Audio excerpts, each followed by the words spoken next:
enthusiastic about it, but what we ask people to do is just raise their hand. So if you support, I think David said something brilliant, everybody raise their hand. Or something that's insightful, or you agree.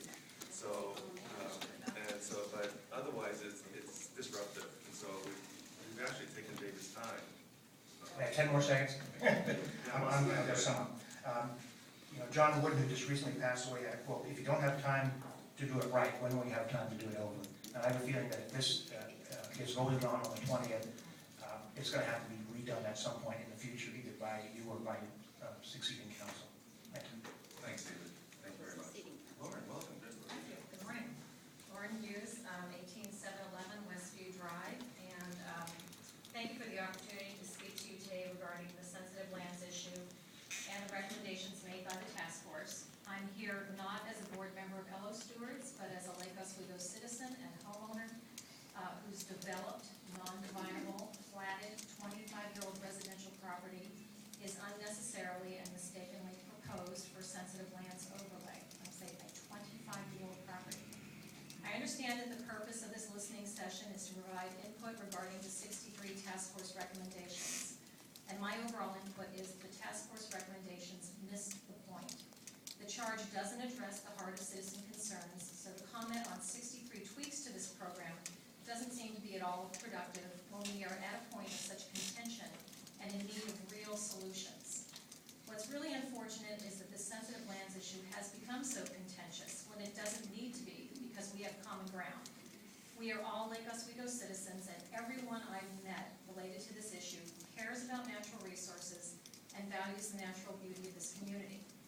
There's been an effort to try to paint those with concerns as right-wing extremists intent on undoing all environmental regulation, and this is just pure divisive nonsense, and it doesn't help us arrive at solutions. And what we really need are solutions and an acknowledgement that all citizens in this community have equal rights and value, whether they live on the lake or in the uplands, whether they are liberal or conservative, whether they've been here all their lives or just moved here. We need to start treating each other in a more respectful and neighborly way.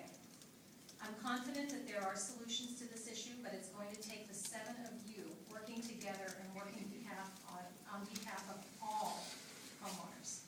Tweaks to the program or renaming it just really isn't going to do it.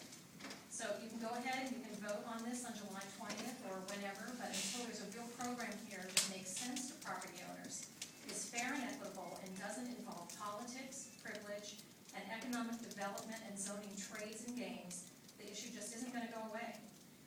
In fact, what I've noticed over the last year is that momentum and concern is building, and a hand-picked task force, a rushed vote, 63 recommendations that miss the point, recruiting your friends in Portland Audubon, PR to misrepresent and attack concerned citizens, or whatever other tactics you care to employ, are not going to make this all go away, because it's a very, very personal issue.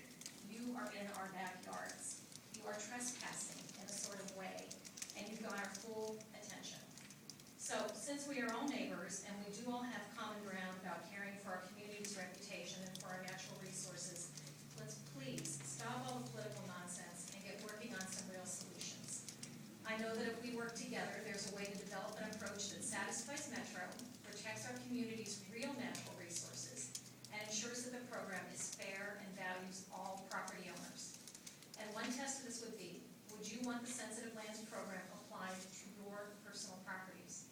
When each and every one of you wouldn't be totally alarmed about having your personal property designated sensitive lands, then I think maybe you'll have reached a point where you've developed a program that will garner some community respect and support.